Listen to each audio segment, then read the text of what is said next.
بسم اللہ الرحمن الرحیم۔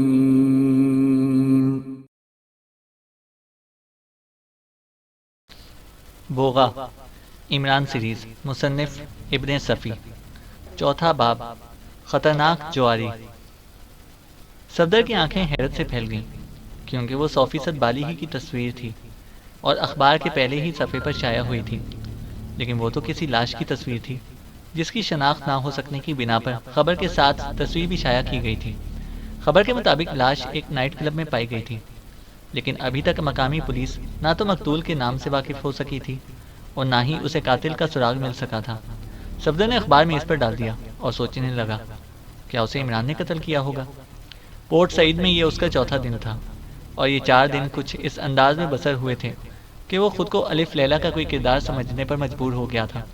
پہلے دن وہ سڑکوں پر آوارہ پھرتے رہے اور پورٹ سعید میں پہلی رات بسر کرنے کے لیے انہیں ایسے کونے کھدرے تلاش کرنے پڑے تھے جہاں پولیس کی نظر ان پر نہ پڑ سکتی، مگر جلدی حالات میں حیرت انگیز تبدیلی ہوئی۔ صفدر کا خیال تھا کہ یہاں بھی بسر اوقات کا انحصار محنت مزدوری پر ہوگا، لیکن عمران نے دوسرے ہی دن ان کی جیبیں پر کر دیں۔ یہ یہیں کی کرنسی تھی۔ انہوں نے اپنے لیے مناسب ملبوسات خریدے اور عمران کی ہدایت کے مطابق مختلف ہوٹلوں میں پھیل گئے۔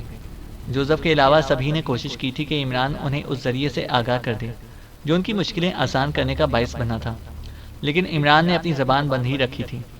بہرحال اب پوزیشن یہ تھی کہ صفدر عمران کے علاوہ اور سب کی جائے قیام سے واقف تھا، لیکن وہ اپنے ساتھیوں سے مل نہیں سکتے تھے۔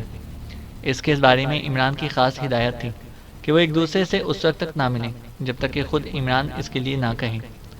آج تیسرا دن تھا، لیکن اس دوران میں وہ ایک بار بھی نہیں مل سکے تھے اور عمران کے بارے میں تو کوئی جانتا ہی نہیں تھا کہ وہ کہاں ہوگا۔ صفدر نے ایک بار پھر بالی کی تصویر پر نظر ڈالی۔ اسے وہ دن یاد آئے جو اس اسٹیمر پر گزرے تھے۔ بالی کتنا خائف نظر آتا تھا اور عمران کو تو ایسی نظروں سے دیکھتا تھا جیسے وہ اس کے لیے ملک الموت ہی رہا ہو۔ وہ ہر وقت اس کے سر پر مسلط رہتا تھا، ایک پل کے لیے بھی الگ نہیں ہونے دیتا تھا، اور یہ دھمکی تو بدستور قائم تھی کہ اگر اسے اسٹیمر کے عملے سے کوئی غیر ذمہ دارانہ گفتگو کی تو عمران اسے بے دریغ گولی مار دے گا، خواہ ان کا اپنا حشر کچھ بھی ہو۔ تو کیا عمران ہی نے اسے گولی مار دی ہوگی؟ مگر کیوں؟ وجہ صفدر کی سمجھ میں نہ آ سکی۔ اوہ، دفتن اسے بوغا اور اس کے ساتھیوں کا خیال آیا تھا۔ ظاہر ہے کہ بالی نے بوغا سے غداری کی تھی، ان لوگوں کی رہائی کا باعث بنا تھا، لیکن اسے بوغا ہی کے کسی ایجنٹ نے قتل کیا تھا، تو پھر انہیں خود کو بھی محفوظ نہ سمجھنا چاہیے۔ بہرحال کچھ بھی ہو، صفدر کو بالی کے اس انجام سے نہ جانے کیوں افسوس ہوا تھا۔ اس نے اخبار کو طے کر کے جیب میں رکھا اور ڈائننگ ہال سے اٹھ جانے کا ارادہ کر ہی رہا تھا کہ پشت سے کسی نے اسے مخاطب کیا۔ وہ بیٹھے ہی بیٹھے موڑا، پھر کھڑا ہو گیا، کیونکہ مخاطب کرنے والی ایک لڑکی تھی۔ یہ یہیں کی باشندہ معلوم ہوتی تھی، لیکن لباس مغربی طرز کا تھا اور یہ کوئی متحیر کن بات بھی نہ تھی، کیونکہ یہاں ابھی تک اسے ایک آدمی بھی ایسا نہ ملا تھا جس کے جسم پر کسی دوسرے قسم کا لباس نظر آتا۔ بیٹھیے بیٹھیے، وہ بے تکلفی سے ایک کرسی کھینچتی ہوئی بولی۔ آپ یقیناً کوئی سیاح ہیں؟ جی ہاں، صفدر نے متحیرانہ انداز میں اسے گھورتے ہوئے کہا۔ اچانک اسے بوغا کے ایجنٹوں کا خیال آ گیا تھا۔ مجھے ان لوگوں پر حیرت ہوتی ہے جو تفریحی سفر تنہا اختیار کرتے ہیں، وہ لڑکی بولی۔ صفدر سے مسکرا کر رہ گیا۔ لڑکی اسے ٹٹولنے والی نظروں سے دیکھ رہی تھی۔ آپ کہاں سے آئے ہیں؟ لڑکی نے پوچھا۔ اس بار صفدر نے اس کے لہجے میں ہلکا سا تحکم محسوس کیا اور یہ چیز اسے شدت سے کھل گئی، کیونکہ وہ فلرٹ قسم کی لڑکیوں کو منہ لگانا پسند نہیں کرتا تھا۔ اس نے لاپرواہی سے شانوں کو جنبش دے کر سگریٹ کیس نکالا اور ایک سگریٹ منتخب کر کے اس کا سرا سگریٹ کیس میں ڈھونکتا ہوا دوسری طرف متوجہ ہو گیا۔ آپ کہیں سے بھی آئے ہو، بد اخلاق بھی ہیں، لڑکی برا سا منہ بنا کر بولی۔ صفدر پھر اس کی طرف دیکھنے لگا۔ ایسا معلوم ہو رہا تھا جیسے وہ سگریٹ کیس اس کے منہ پر کھینچ مارے گا، لیکن پھر اس کے ہونٹوں پر خفیف سی مسکراہٹ نظر آئی اور اس نے کہا، وقت گزارنے کے لیے مجھے کسی ساتھی کی ضرورت کبھی محسوس نہیں ہوئی، اس لیے یہ بھی ضروری نہیں کہ خواہ مخواہ خوش اخلاقی کا مظاہرہ کرتا پھروں، صفدر نے کہا۔ ٹھیک اسی وقت ایک دوسری عورت ان کی طرف جھپٹی۔ صفدر اندازہ نہ کر سکا کہ وہ کس جانب سے آئی تھی۔ ڈائننگ ہال میں کافی بھیڑ تھی۔ یہ نہیں آنے والی پہلی لڑکی سے بھی زیادہ بے تکلف ثابت ہوئی۔ اس نے کرسی کھینچ کر بیٹھتے ہوئے صفدر سے کہا، اوہ ڈیئر، مجھے دیر ہو گئی، میں دراصل اپنے چچا کی تلاش میں تھی، وہ نہیں ملے، اور آپ کی تعریف؟ وہ خاموش ہو کر پہلی لڑکی کی طرف دیکھنے لگی۔ صفدر کی سمجھ میں نہیں آ رہا تھا کہ اب کیا کریں۔ یہ لڑکی تو اس سے بھی زیادہ تیز ثابت ہوئی تھی، پرانی جان پہچان نکال بیٹھی۔ جیسے وہ سچ مچ اس کے چچا ہی کے متعلق کوئی خبر سننے کے لیے یہاں بیٹھا جک مارتا رہا ہو۔ میری تعریف؟ پہلی لڑکی نے تلخ سی مسکراہٹ کے ساتھ کہا۔ میں آئیڈینٹیفیکیشن کے محکمے سے تعلق رکھتی ہوں۔ کیا آپ لوگ باہر سے آئے ہیں؟ جی ہاں، دوسری لڑکی بول پڑی۔ ہم یوگوسلاویا سے آئے ہیں۔ پھر صفدر کی طرف دیکھ کر ہنستی ہوئی بولی، میں بالکل مناسب وقت پر پہنچی، ورنہ تم ابھی زحمت میں پڑ جاتے، کیونکہ تمہارا پاسپورٹ تو میری بیگ میں رہ گیا تھا، وہ لڑکی بولی۔ صفدر نے سختی سے ہونٹ بھینچ کر ایک طویل سانس لی۔ کیا وہ کسی گہری سازش کا شکار ہونے والا ہے؟ اس نے سوچا، اور پھر دوسری لڑکی کی طرف متوجہ ہو گیا جو اپنا وینٹی بیگ کھول رہی تھی۔ اس نے 2 پاسپورٹ نکالے اور پہلی لڑکی کے سامنے ڈال دیے۔ پھر صفدر سے بولی، آج کا دن بڑا تھکا دینے والا تھا۔ اس کی آواز سے تھکن ہی ظاہر ہو رہی تھی۔ پہلی لڑکی تھوڑی دیر تک ان کے پاسپورٹ دیکھتی رہی، پھر اٹھتی ہوئی مسکرا کر بولی، میں نے غلط تو نہیں کہا تھا کہ اس موسم میں تنہا سفر کرنے والے عقل ہی سے محروم سمجھے جاتے ہیں؟ وہ اٹھ کر دروازے کی طرف بڑھ گئی۔ پھنس گئے تھے نا ابھی؟ دوسری لڑکی مسکرائی، پھر ایک بیگ چونک کر بولی، تم نے اس سے یہ تو بتایا نہیں تھا کہ تم کہاں سے آئے ہو؟ نہیں، مگر تم کون ہو؟ صفدر نے پوچھا۔ وہ اس کا سوال نظر انداز کر کے بولی، تو پھر میں ٹھیک ہی وقت پر پہنچی۔ اب اپنا پاسپورٹ اپنے پاس ہی رکھو تاکہ میں اطمینان سے اپنے چچا کو تلاش کر سکوں۔ وہ بائیں آنکھ دبا کر مسکرائی۔ صفدر نے اپنا پاسپورٹ اٹھا لیا۔ یہ طرح سے مکمل تھا، یعنی اس کی دانست میں اس پر جعلی ہونے کا شبہ نہیں کیا جا سکتا تھا۔ میری تصویر کہاں سے ملی؟ صفدر نے اسے گھورتے ہوئے پوچھا۔ تم شاید کسی وہم میں مبتلا ہو گئے ہو، وہ دوبارہ وینٹی بیگ کھولتی ہوئی بولی، اور ایک چھوٹا سا کارڈ نکال کر صفدر کے سامنے ڈال دیا۔ اوہ، صفدر نے متحیرانہ انداز میں ہونٹ سکوڑے۔ کارڈ کو گھورتا رہا، پھر اسے ہاتھ میں اٹھا لیا۔ اس پر جلی حروف میں ایکس2 چھپا ہوا تھا۔ صفدر نے ایک بار پھر لڑکی کو آنکھیں پھاڑ کر دیکھا، لیکن اس کے اس شبے کو مزید تقویت نہ ہو سکی کہ وہ جولیانا فٹز واٹر ہے۔ وہ لاکھ میک اپ میں ہوتی، آنکھوں سے ضرور پہچان لی جاتی، لیکن وہ جولیانا فٹز واٹر کی آنکھیں تو ہرگز نہیں ہو سکتی تھیں۔ پھر وہ کون تھی، اور ایکس2 کا حوالہ کیا معنی رکھتا تھا؟ اگر کبھی کسی قسم کی کوئی دشواری پیش آئے تو اس کارڈ کی پشت پر لکھے ہوئے نمبر پر رنگ کر لینا، لڑکی نے کہا، اور وہ بھی اڑ گئی۔ صفدر اسے جاتے ہوئے دیکھتا رہا۔ پاسپورٹ اور ایکس2 کا کارڈ اب بھی اس کی میز پر ہی پڑا ہوا تھا۔ یہ ناممکنات میں سے نہیں تھا کہ ایکس2 کے ایجنٹ یہاں بھی موجود ہوتے، لیکن کیا یہ ضروری تھا کہ یہ رحمت کا فرشتہ ٹھیک اسی وقت نازل ہوتا جب اس پر کوئی آفت آنے والی تھی؟ اگر پاسپورٹ ضروری تھا تو چیکنگ کرنے والے کی آمد سے پہلے ہی اس تک پہنچایا جا سکتا تھا۔ ابھی کچھ دن پہلے وہ لاتوشے میں غیر معمولی حالات کا شکار رہ چکے تھے، اس لیے صفدر کا شکوک و شبہات میں مبتلا ہو جانا غیر فطری نہیں تھا۔ اس موقع پر اسے شدت سے محسوس کیا کہ وہ عمران کے مشورے کا محتاج ہے، لیکن اس کے فرشتوں کو بھی علم نہیں تھا کہ عمران کہاں ہوگا۔ اس نے پاسپورٹ اور ایکس2 کا کارڈ اٹھا کر جیب میں ڈال لیا، لیکن اس کی الجھن بڑھتی ہی رہی۔ دفتر ایک ویٹر نے اس کے قریب آ کر پوچھا، آپ کے کمرے کا نمبر 17 ہے نا جناب؟ ہاں، صفدر اس کی آنکھوں میں دیکھ رہا تھا۔ آپ کی کال ہے جناب، ویٹر بولا۔ اوہ شکریہ۔ وہ اٹھ کر کاؤنٹر پر آیا۔ کال عمران ہی کی تھی۔ وہ اس سے کہہ رہا تھا، اوہ ڈیئر، رات کتنی سہانی ہے، کیوں نہ تم آزادی کی یادگار کے قریب مجھے ملو اور ہم ساتھ ہی کہیں کھانا کھائیں؟ عمران کہہ رہا تھا۔ ضرور ضرور، صفدر لہک کر بولا۔ بس تو پھر آ جاؤ، دوسری طرف سے کہا گیا۔ گفتگو انگریزی میں ہوئی تھی اور صفدر اس کی وجہ بھی جانتا تھا۔ وہ فون پر کوئی ایسی زبان استعمال نہیں کر سکتے تھے جو مقامی آپریٹرز کے لیے ناقابل فہم ہوتی، اور وہ خود کسی چپکلش میں پڑ جاتے، کیونکہ ان دنوں وہاں تقریب پسندوں کے خلاف بڑی شدید مہم جاری تھی۔ صفدر اپنے کمرے میں آیا، کچھ دیر تک سوچتا رہا کہ وہ اس کال پر باہر جائے یا نہ جائے۔ لاتوشے کے تجربات نے اسے بہت زیادہ وہمی بنا دیا تھا، مگر وہ آواز تو 100% عمران کی تھی، وہی مذاق اڑانے والے سے انداز والا لہجہ، وہی زندگی سے بھرپور آواز۔ تھوڑے غور و فکر کے بعد وہ ہوٹل سے باہر آیا، ایک ٹیکسی لی اور آزادی کی یادگار کی طرف چل پڑا۔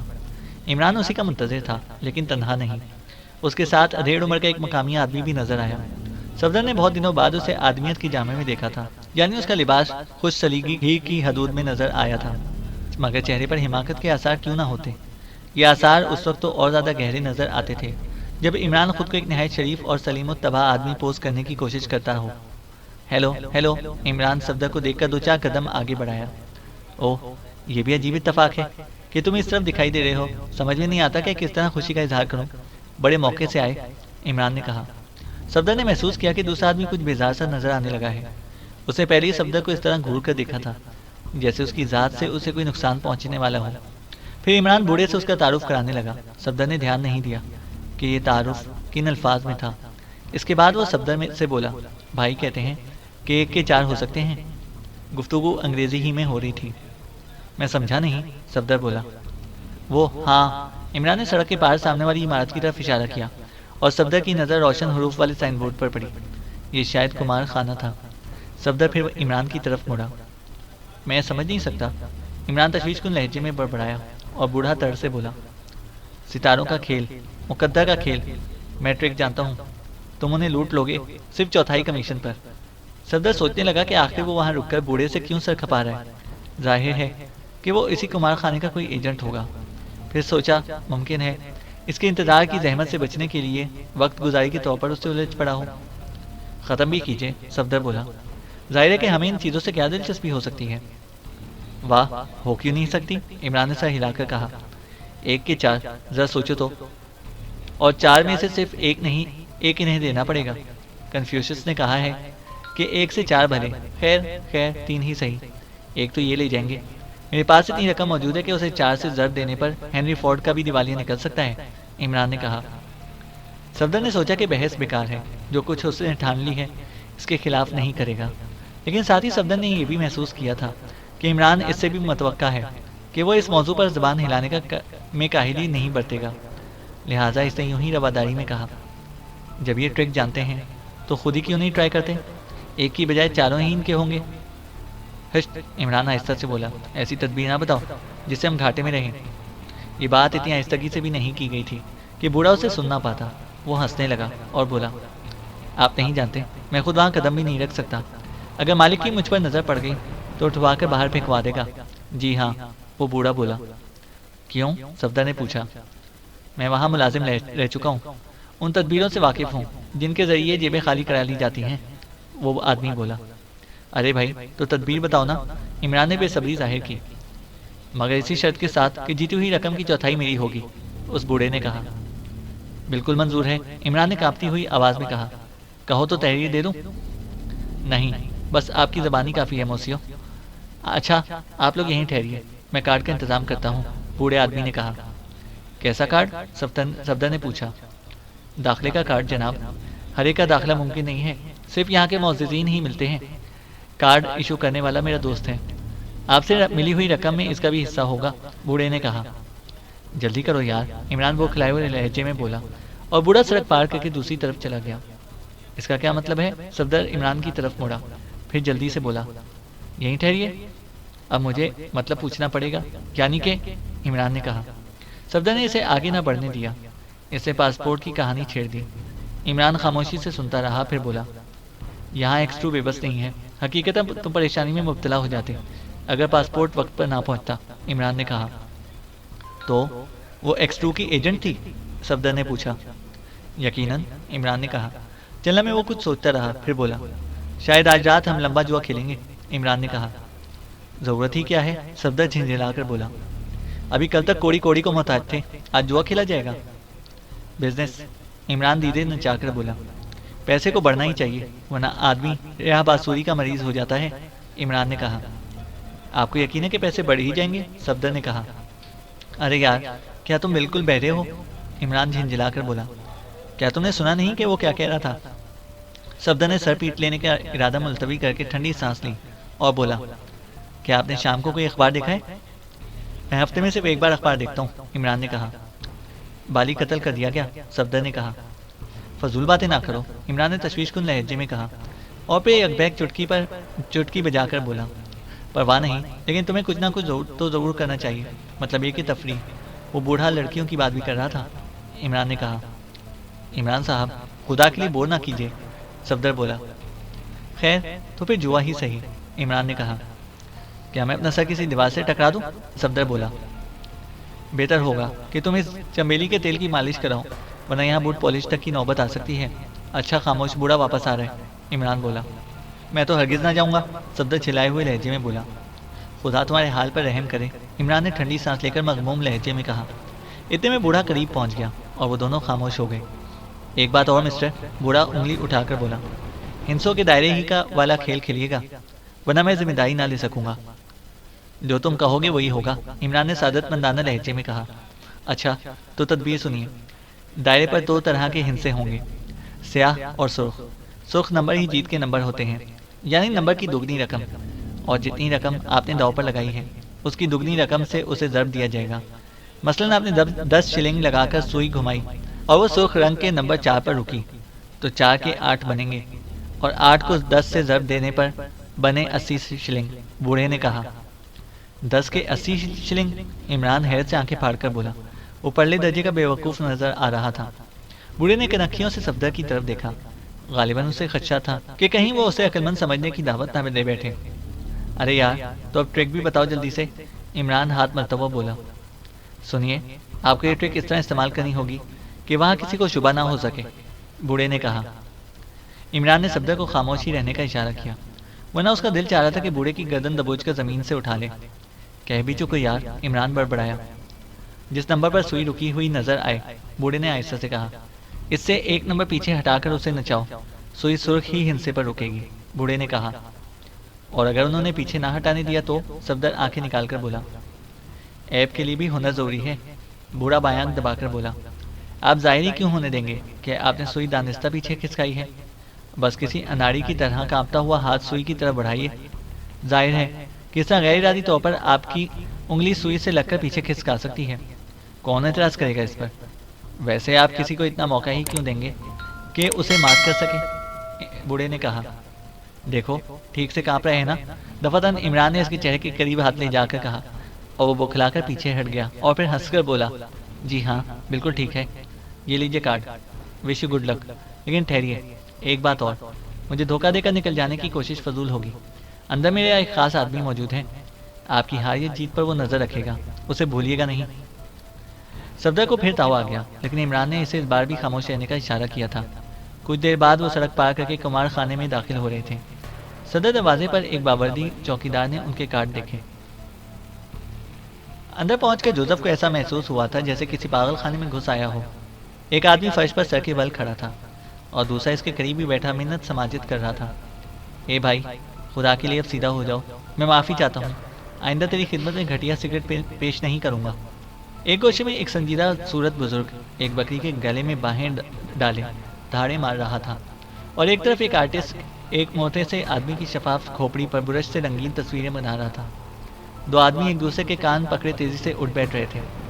جوزف آنکھیں پھاڑ پھاڑ کر انہیں دیکھ رہا تھا، لیکن ان میں سے کسی نے بھی اس کی طرف توجہ نہیں دی، آنکھ اٹھا کر بھی نہیں دیکھا۔ البتہ بکری اسے بڑی مغموم نگاہوں سے دیکھ رہی تھی۔ جوزف نے سوچا کہ کہیں وہ غلط جگہ پر تو نہیں چلا آیا، مگر پھر اسے یاد آیا کہ اس نے باہر ہی دربان سے تصدیق کر لی تھی، اور دربان ہی نے اسے ایک ملازم کے ساتھ اس ہال میں بھجوایا تھا۔ یہ مصیبت بھی عمران ہی کی لائی ہوئی تھی۔ اس نے پچھلے دن اسے ایک پتہ دیا تھا اور بتایا تھا کہ قصر جمیل کے مالک کو ایک باڈی گارڈ کی ضرورت ہے، لہٰذا اسے یہ ملازمت ضرور حاصل کرنی چاہیے۔ جوزف نے اسے اپنا عہد یاد دلانے کی کوشش کی تھی کہ وہ عمران کے علاوہ اور کسی کی بھی ملازمت نہیں کر سکتا۔ اس پر عمران نے اسے سمجھایا تھا کہ وہ ہر حال میں اس کے احکامات کا پابند ہے، اس لیے اسے یہ ملازمت اس کی خاطر اختیار کرنی پڑے گی۔ بالآخر جوزف نے ٹھنڈی سانس لے کر کہا، اچھا باس، لیکن میری بوتلوں کا کیا ہوگا؟ اگر ملازمت مل جائے تو تم اپنی شرط پیش کر سکو گے، عمران نے کہا تھا۔ مل جانے سے پہلے یا مل جانے کے بعد؟ جوزف نے پوچھا تھا۔ ابے اب تو بہت زیادہ کھوپڑی چاٹنے لگا ہے، عمران چلا گیا تھا۔ اگر وہاں نہ ملے تو تیری بوتلیں میری ہی ذمہ ہوں گی، مرا کیوں جا رہا ہے؟ کیا میں نے تجھے اپنی ملازمت سے الگ کر دیا ہے؟ تب یہ بات جوزف کی سمجھ میں آئی تھی کہ عمران اسے اپنی ملازمت سے الگ نہیں کر رہا، بلکہ اس سے کوئی اہم کام لینا چاہتا ہے۔ لیکن اس وقت اس عظیم الشان عمارت کے اس وسیع ہال میں پہنچ کر اس کی کھوپڑی ناچ گئی تھی، اور وہ سوچنے لگا تھا کہ کہیں وہ خود بھی پاگل تو نہیں ہو گیا۔ ممکن ہے کہ اس طرح پاگل ہو کر پاگل بن جانے کا احساس ہی نہ ہو سکا ہو، لہذا ملازمت کے بہانے عمران نے اسے کسی پاگل خانے میں جھونک دیا ہو۔ وہ دم بخود وہیں کھڑا رہا۔ دفعتاً اس آدمی نے سر اٹھا کر اس کی طرف دیکھا جو بکری سے لپٹا رو رہا تھا۔ وہ اب بھی روئے جا رہا تھا، لیکن توجہ جوزف کی طرف ہی تھی۔ اے شخص، وہ ہاتھ اٹھا کر بولا، خدا تجھ پر رحم کرے۔ جوزف بے حس و حرکت کھڑا رہا۔ رونے والے نے بکری کو اپنی طرف کھینچتے ہوئے کہا، اب یہاں صرف ایک ایسے آدمی کی جگہ خالی ہے جو بھینس کو دودھ پلا سکے۔ مجھ سے مت بولو، جوزف سرخ سرخ آنکھیں نکال کر گھرایا۔ اتنی اونچی آواز میں نہ بول، میرا دل بہت کمزور ہے، رونے والے نے کہا، اور پھر بکری کی گردن سے لپٹ کر پہلے سے بھی زیادہ زور و شور کے ساتھ رونے لگا۔ پھر آرٹسٹ نے جوزف کو اپنی طرف متوجہ کرنے کے لیے زور سے سیٹی بجائی اور بولا، آؤ میرے قریب آؤ، میں تمہیں اس کھوپڑی پر حیات دوام بخش دوں۔ یک بیک موٹا آدمی جس کی کھوپڑی پر تصویریں بن رہی تھیں اچھل کر کھڑا ہو گیا اور آرٹسٹ کا گریبان پکڑ کر جھٹکا دیتا ہوا بولا، اگر تم نے میری کھوپڑی پر کسی حبشی کی تصویر بنائی تو میں تمہیں جہنم میں پہنچا دوں گا، سمجھے؟ آرٹسٹ اسی طرح چیخنے لگا جیسے وہ سچ مچ جہنم میں ہی پہنچا دے گا۔ جوزف بکھلا کر انگلیوں سے کراس بنانے لگا۔ پاگل خانے کا خیال بھی اتنی دیر میں اس کے ذہن سے نکل چکا تھا اور اس کی جگہ بری روحوں نے لے لی تھی۔ کیا وہ کسی بھوت خانے میں آ پھنسا ہے؟ لاتوشے کے تجربات آج بھی اس کے ذہن میں تازہ تھے۔ وہ تیزی سے دروازے کی طرف مڑا، لیکن دوسرے ہی لمحے میں کسی عورت کی آواز آئی، ٹھہرو۔ وہ رک کر مڑا۔ سامنے ہی ایک عورت دروازے کا پردہ ہٹا کر ہال میں داخل ہو رہی تھی۔ جوزف کی پلکیں جھپک گئیں۔ اسے ایسا محسوس ہوا تھا جیسے اس کے چہرے سے تیز قسم کی روشنی پھوٹ رہی ہو۔ کچھ بھی ہو، دوسرے ہی لمحے میں اسے اپنی اس کمزوری پر غصہ آ گیا، لیکن وہ نہ جانے کیوں اپنی حرکات و سکنات سے غصے کا اظہار نہ کر سکا۔ عورت کیا تھی؟ چاندنی نے سمٹ کر عورت کی شکل اختیار کر لی تھی۔ جوزف اس کے متعلق اس سے زیادہ کچھ نہ سوچ سکا۔ اس کے داہنے ہاتھ میں چمڑے کا چابک تھا اور بایاں ہاتھ کمر پر رکھے کھڑی ان پاگلوں کو گھور رہی تھی جو اپنی پہلی سی حالتوں میں نہیں رہے تھے۔ کوئی بھاگ کر کسی کرسی کے پیچھے چھپ جاتا تھا، کوئی فرش پر اوندھا لیٹ جاتا تھا، اور کوئی دیوار سے سر ٹکائے اس طرح زور کر رہا تھا جیسے دیوار میں سوراخ کر کے دوسری طرف نکل جائے گا۔ تم کون ہو؟ اس نے جوزف کی جانب دیکھے بغیر پوچھا۔ مجھے معلوم ہوا تھا کہ آپ کو ایک باڈی گارڈ کی ضرورت ہے، جوزف نے کہا۔ اچھا تو پھر؟ وہ بولی۔ میں پہلے بھی بہت تیرے آدمیوں کا باڈی گارڈ رہ چکا ہوں، آج کل بیکار ہوں مادام، جوزف نے کہا۔ کہاں کے رہنے والے ہو؟ اس نے پوچھا۔ ادیس ابابا، آبی سینیا مادام، جوزف نے کہا۔ نشانہ کیسا ہے؟ اس نے پوچھا۔ میں اندھیرے میں آواز پر نشانہ لگا سکتا ہوں مادام، جوزف نے کہا۔ کیا ضمانت ہے کہ تم میری ملازمت کر ہی سکو گے؟ عورت بولی۔ میں صرف باڈی گارڈ کے فرائض انجام دے سکتا ہوں مادام۔ وہی، میں تم سے بچوں کو دودھ نہیں پلواؤں گی، عورت نے کہا۔ آپ کس قسم کی ضمانت چاہتی ہیں؟ جوزف نے پوچھا۔ اگر تم میری ملازمت نہ کر سکے تو مجھے تمہارے جسم سے کھال اتروا لینے کا بھی حق حاصل ہوگا۔ ان لوگوں کو دیکھ رہے ہو؟ اس سے پاگلوں کی طرف دیکھ کر کہا۔ جوزف نے احمقانہ انداز میں سر ہلا دیا اور بولی، یہ سب میری ملازمت نہیں کر سکے تھے، اس لیے انہیں ایسا بننا پڑا ہے، عورت نے کہا۔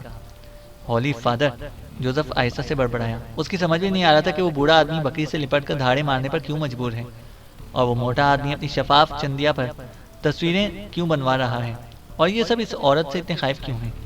آخر اس کی ملازمت کس قسم کی ہوتی ہے کہ لوگ ایسی سزائیں بھگت رہے ہیں؟ مجھے کیا کرنا پڑے گا مادام؟ جوزف نے ہونٹوں پر زبان پھیر کر پوچھا۔ صرف باڈی گارڈ کے فرائض انجام دینے پڑیں گے، عورت نے کہا۔ جوزف پھر سوچ میں پڑ گیا۔ وہ جانتا تھا کہ عمران نے اسے یہاں کسی مقصد کے تحت بھیجا ہوگا، لہذا اسے ہر حال میں وہی کرنا پڑے گا جو عمران چاہے گا۔ اسے یہ ملازمت کرنی ہی پڑے گی۔ ٹھیک ہے مادام، لیکن میری بھی ایک شرط ہے، جوزف نے پھر ہونٹوں پر زبان پھیری۔ اوہ، تم بھی کوئی شرط رکھتے ہو؟ بتاؤ۔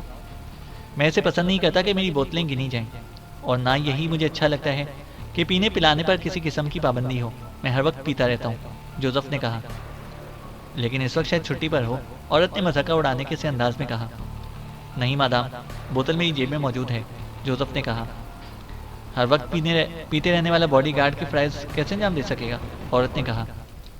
اگر کبھی نشے میں مجھ سے کوئی غلط حرکت سرزد ہو تو شوق سے میری کھال اتروا دینا، جوزف نے کہا۔ اسی وقت ایک آدمی ہال میں داخل ہوا اور دروازے کے قریب ہی رک گیا۔ یہ ایک قداور جوان اور صحت مند آدمی تھا، لیکن وضع قطع سے شائستگی نہیں ظاہر ہوتی تھی۔ عورت نے اس سے بھی پوچھا کہ وہ کون ہے، اور جوزف نے ان کی گفتگو سے اندازہ لگایا کہ وہ بھی اسی کی طرح کوئی امیدوار ہی ہے، کیونکہ عورت نے اس سے بھی اسی قسم کے سوالات کیے تھے۔ کچھ دیر کے بعد اس نے گھنٹی کا بٹن دبا کر دربان کو طلب کیا اور بولی، اب کسی کو اندر مت آنے دینا، وقت ختم ہو چکا ہے۔ دربان کے جانے کے بعد اس نے جوزف اور دوسرے آدمی کو مخاطب کیا۔ تم دونوں ہی کام کے آدمی معلوم ہوتے ہو، لیکن مجھے صرف ایک کی ضرورت ہے، عورت نے کہا۔ دونوں نے ایک دوسرے کو کینہ توز نظروں سے دیکھا اور پھر عورت کی طرف متوجہ ہو کے دفتن عورت چابک کو گردش دے کر دھاڑی، تم سب نکلو یہاں سے۔ پاگل ایک دوسرے پر گرتے پڑتے بھاگے۔ ایسا معلوم ہو رہا تھا جیسے وہ سب بیک وقت دروازے ہی میں پھنس کر رہ جائیں گے، کیونکہ ان میں سے کوئی بھی کسی سے پیچھے نہیں رہنا چاہتا تھا۔ بکری وہیں کھڑی رہ گئی۔ عورت نے 2-4 چابک رسید کر کے اسے بھی باہر ہانک دیا۔ جب وہاں بالکل سناٹا چھا گیا تو اس نے پھر دونوں کو مخاطب کیا۔ تم دونوں میں سے صرف ایک ہی رکھا جا سکتا ہے، مادام کی مرضی، جوزف نے لاپرواہی سے شانوں کو جنبش دی۔ مجھے تم دونوں ہی بہتر معلوم ہوتے ہو، میں خود معلوم نہیں کر سکتی۔ وہ دونوں اس جملے میں اضافے کے منتظر رہے، لیکن وہ خاموش ہو کر ان دونوں کی طرف گھور رہی تھی جیسے کچا ہی چبا جائے گی۔ تم خود فیصلہ کرو۔ تھوڑی دیر بعد وہ کسی کٹکھنی کتیا کی طرح گھرائی۔ جوزف نے تفہیمی انداز میں سر کو جنبش دی اور اپنے حریف کی طرف دیکھنے لگا۔ وہ بھی بالکل کسی بھوکے بازی کی طرح پر تول رہا تھا۔ کرو گے مقابلہ؟ جوزف نے لاپرواہی سے پوچھا۔ آؤ، حریف اسے حکارت سے دیکھتا ہوا ہاتھ ہلا کر بولا۔ فرنیچر نہ ٹوٹنے پائے، عورت چابک نچا کر بولی۔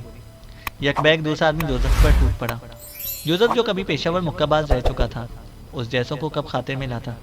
2-3 ہاتھوں ہی نے اسے پست کر کے رکھ دیا، لیکن پھر یک بیگ عورت اس کا دل بڑھانے لگی۔ اوہ، ارے تم اس حبشی سے دب رہے ہو، اپنی نسل کا نام ڈبو رہے ہو، شرم! تم تو خالص عرب معلوم ہوتے ہو، تمہاری رگوں میں خالص خون ہے، شاباش! ہاں، اوہ شرم شرم! جوزف اس کے اس رویے پر متحیر رہ گیا۔ اگر وہ مقابلہ ملازمت کے فیصلے کے لیے تھا تو کسی کا ایک کا دل بڑھانے کا کیا مقصد ہو سکتا تھا؟ حریف جلا کر حملے کرنے لگا، حالانکہ وہ لڑائی کے گور سے زیادہ واقف معلوم نہیں ہوتا تھا، لیکن تھا جاندار۔ اس کی جگہ کوئی اور ہوتا تو اتنی پٹائی کے بعد اپنے پیروں پر کھڑا ہی نہ رہ سکتا تھا۔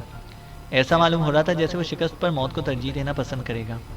عورت کبھی ہنس پڑتی اور کبھی دوسرے آدمی کو غیرت دلانے لگتی۔ چینل کو سبسکرائب کریں اور بیل آئیکن کو پریس کریں تاکہ ہماری ہر اپڈیٹ آپ کو بر وقت مل سکے۔